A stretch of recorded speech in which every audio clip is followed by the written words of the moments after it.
আমি আমার পার্কের মাঠের ওখানে একটা বাড়ি আছে। আমার ওই বাড়িটা থেকে আমি বেরিয়ে আমার ওই লোটন আছে, আর ওখানে আমি বাড়ি নামিয়ে দিয়ে বাড়ি যাই। তো রনকে বললাম যে আজকে কেউ নাই, রনগুলো যতকে বাড়ি নামিয়ে দিচ্ছি। ঠিক বানকপাড়া বাম্পারটা ক্রস করে রিং রোডের মুখটা ঢুকতে যাবো রানিং গাড়িতে।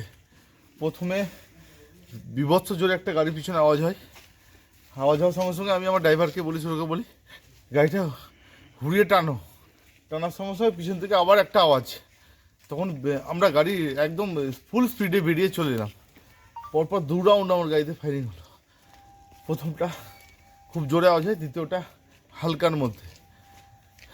মানে কি কারণ, কি কি মনে বুঝতে পারছি কারণটা এখনো বুঝতে পারছি না। আমি সঙ্গে সঙ্গে আইসি সাহেবকে ফোন করি, পুলিশ প্রশাসন এসে হাজির হয়েছে।